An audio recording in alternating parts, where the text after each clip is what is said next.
In the Kremlin, Borsky got the report that the immortal Newton had gotten loose from the prison, killed all the guards, and fired all the political prisoners, and freed all the political prisoners. Hearing that caused Borsky to alert the military again. Newton was then seen walking down a road getting closer to the heart of Moscow. Tanks, jeeps, and attack helicopters flew into the area to defend the city from Newton and the political prisoners. "He must be an alien," shouted frightened Borsky. A helicopter zeroed in on Newton and began firing its machine guns at Newton. Newton quickly flew off the ground and then flew around the helicopter, making the Russians realize how Newton got to Moscow so quickly. It can fly, shouted a terrified helicopter pilot. Newton suddenly flew at the helicopter and crashed down the walls. He threw all the Russians out except for the pilot. Newton told the pilot in Russian to take him to Borsky. Since Newton spoke Russian so well to him, he didn't think he was an American after all. And he took Newton to the Kremlin. Seeing that the helicopter with Newton was flying toward the Kremlin, the tanks and military pointed their weapons at it. Seeing that they were going to shoot it down, Newton started shooting the helicopter anti-tank missiles at the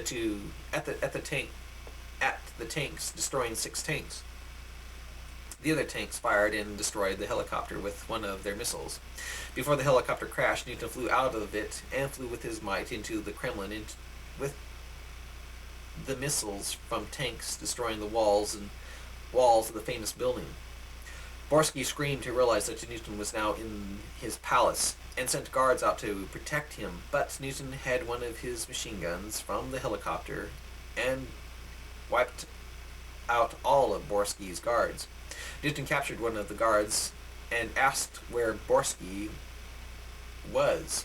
The guard told him when Newton crushed his arm. Newton then crashed down the door to Borsky's secret room and found Borsky hiding under his bed. Newton kicked the bed off of him, then shouted, "Where are the communicators, phasers, and the universal translator that belonged to the man you killed?" Borsky shook with fear.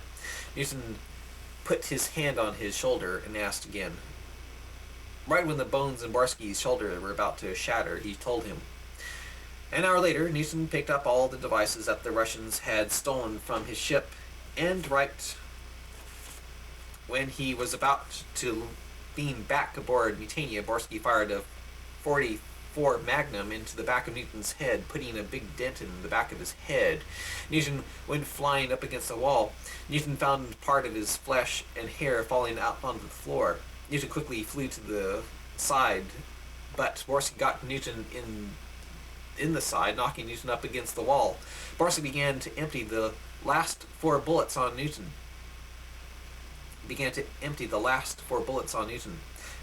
When he quit, Newton fell to the floor unconscious. In the firing, Borsky had destroyed all the valuable equipment he wanted from Newton. The only thing that did survive was one little phaser. In the firing, Borsky destroyed Newton's universal translator. Now Newton wouldn't be able to communicate with him. When Newton came to, Newton found himself chained up outside Moscow with 3 tanks pointing their barrels at him. Newton was also chained to a little nuclear device. Right when they were about to fire, Newton suddenly vanished out of thin air. He had been beamed away. Seeing Newton disappear out of thin air like that shocked all those who witnessed it. The whole world had received the news of what Newton had done to Moscow, and now the world began to realize that an alien presence had definitely invaded the world.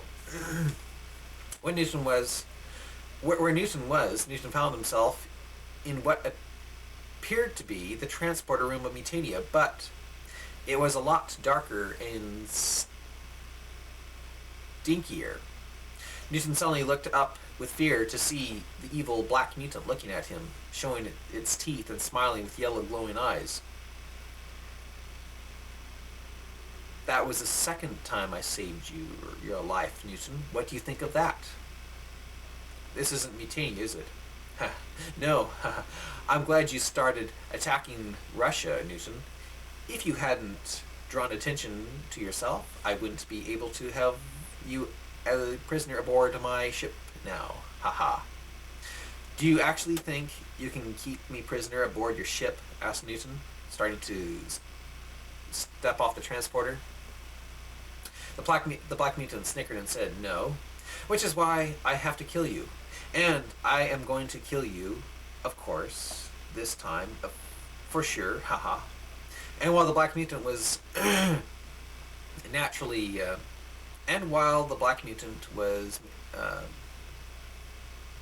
naturally threatening Newton with death, on the Earth, the Russians didn't know what to think of Newton. They didn't know if they should destroy America earlier now or what. In America, the Americans wondered what would happen to President Wilson, and were panicked, thinking Russia had made the story up that an American had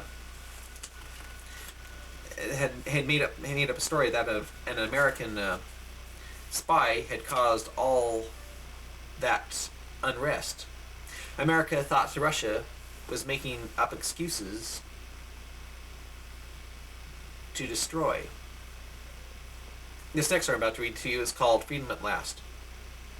Mutiny scanned all of Russia to find Newton, but Newton was nowhere in sight. They didn't realize that Newton was a prisoner aboard Blacktania. The black mutant caged Newton in a beam of light that kept him from moving his artificial limbs. It also was exposing him to anti-radiation, keeping Newton from flying. Newton was now a total prisoner to the black mutant, who seemed to be very happy for some reason. Right as the black mutant was about to shoot Newton in the head with an anti-radiation bullet that would end Newton's life, Newton asked, "After all these years you have known me, Doug, you can just shoot me in the head, kill me like it was nothing?" "Yes," said the black mutant. "Why?" "Because, Matt, the universe is just too small for the both of us. Thanks to you, rampaging around in Russia, you have made me realize that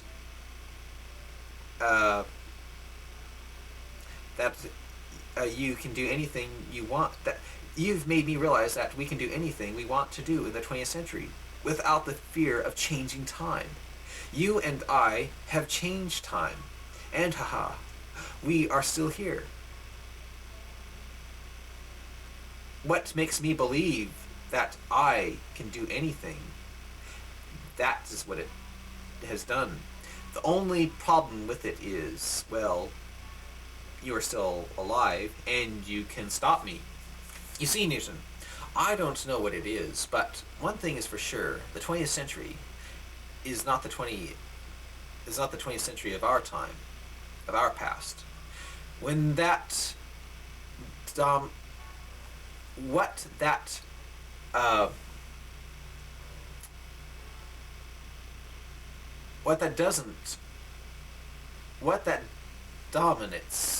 does send us back in time. When we went back in time, it must have sent us in. When that donut sent us back in time, it must have sent us into another universe's past. A universe's past that is a lot like our universe's past. Only there are just a few things different about it that makes me realize that it's not our past. Like, for instance, I know we never had Captain Kirk and the Enterprise crew in a TV series back in the 1990s, or 1960s for that matter. And, added Newton, I'm pretty sure they didn't have dolls of me and my crew in the 1960s and early 1970s. What? Asked the mutant. There are dolls of me, Matt Mason, and all the others in my ship, except for Sheena. What? Shouted the puzzled Black Mutant. I found it interesting also.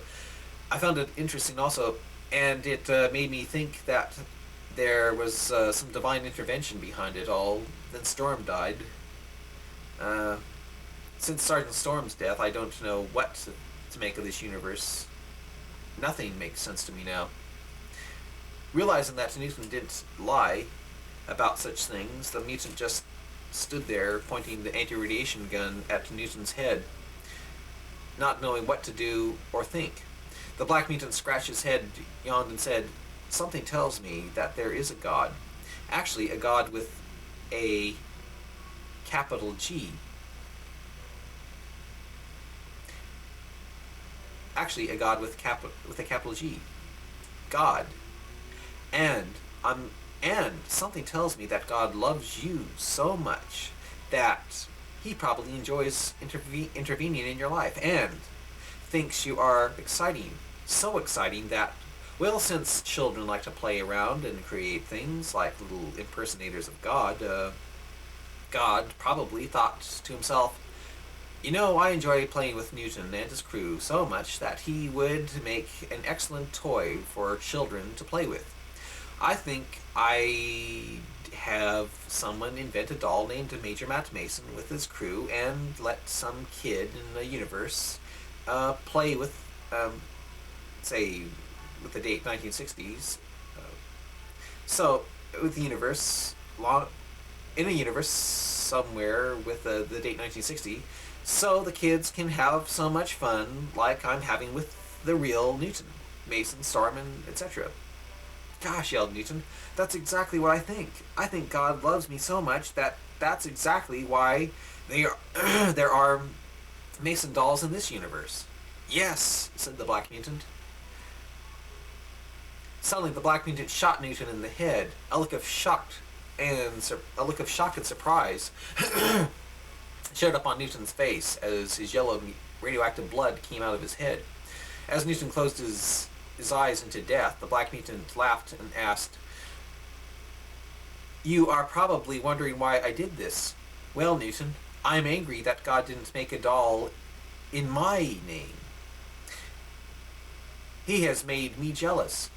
Everything became black for Newton. Suddenly there was a crashing sound. Newton awoke and found himself in a cell with Sergeant Storm looking at him.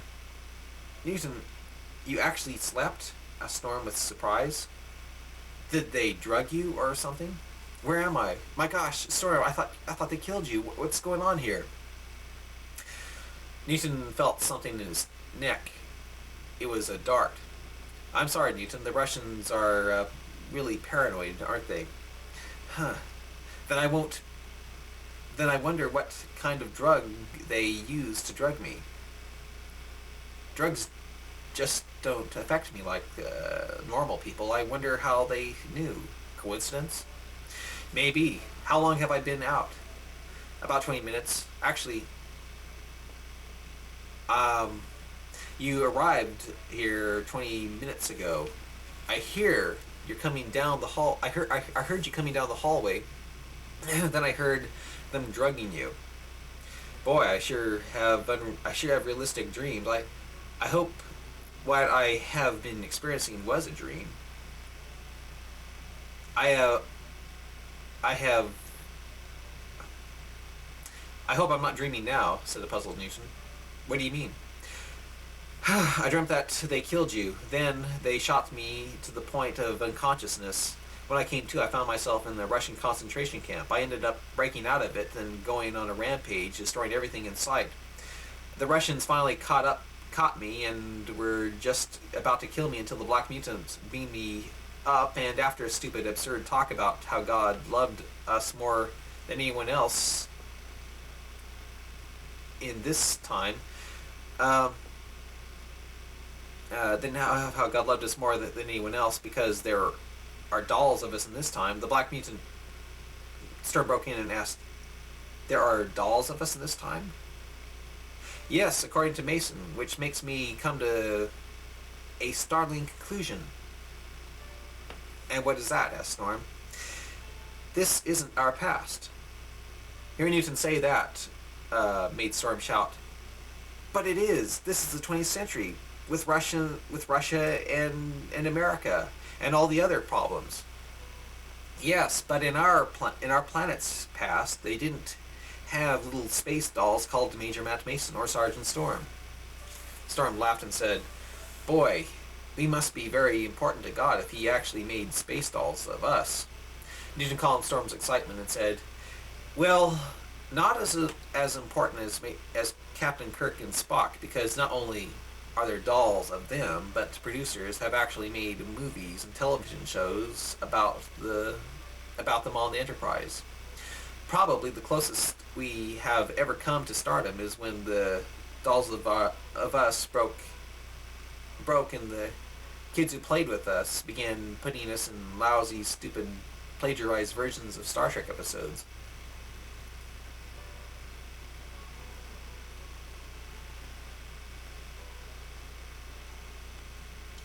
"Man," said Storm, feeling it, feeling let down. "Why did God have to pick Kirk's life to be made into a television series? I mean, looking back on it all, we had a lot more exciting adventures on Mutania than Kirk could ever have on the Enterprise. I mean, we even had a space battle with him and defeated him." Newton sat down on the hay and said, "I don't know. God probably realized that we would be visiting the universe at this precise time in history and decided to make dolls of us and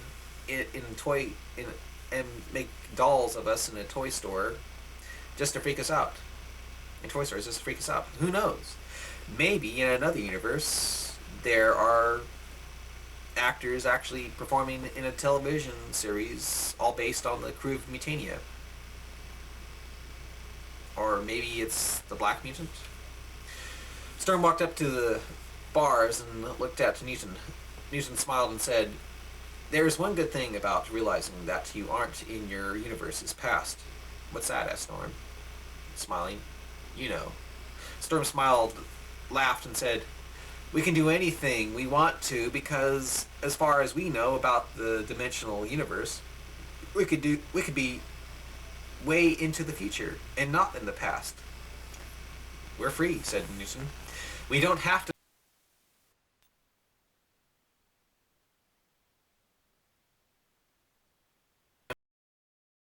The date today is January 31st, 1991, and what I'm about to read to you is part 2 of the story Freedom at Last,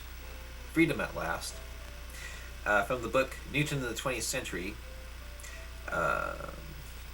and this is part 3 of the novel. Okay. Storm walked over to the bars and looked at Newton. Newton smiled and said, "There's one good thing about realizing that you aren't in your universe's past." "What's that?" asked Storm, smiling. "You know."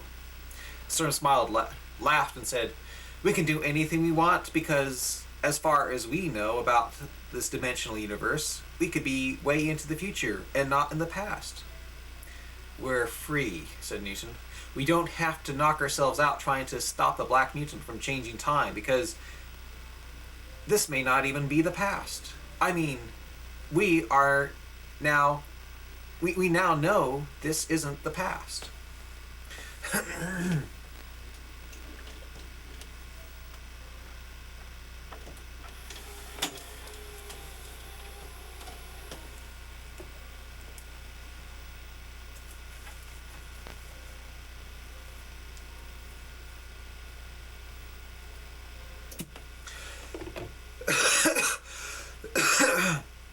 Newton happily walked over to the bars. A Russian guard suddenly stepped up to the bars of his cell and pointed a machine gun at Newton. "Nyet," said the guard. Newton looked at Storm, then said, "In my dream, I was tearing Moscow apart in the hopes that they would return our devices back. But since this isn't our past, I think I'll let them keep them. Besides," Newton paused as he thought of fun things to do. Since we can do anything we want, without any horrible consequences, we can do whatever we want to Russia. I mean, we could take this. We could take the terror of the world out of the world. Storm started getting excited.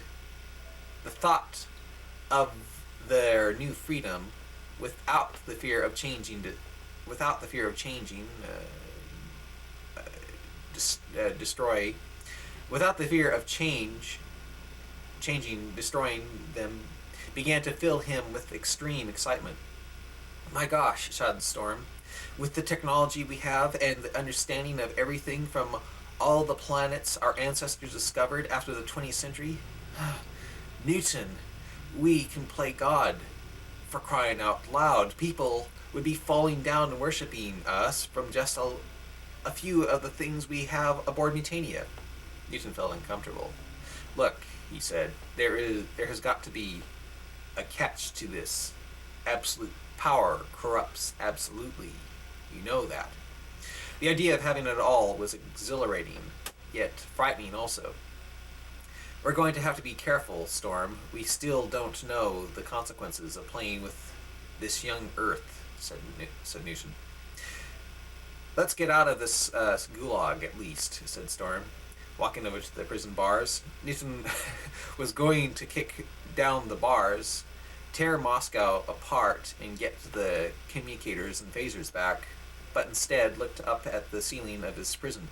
He leaped off the ground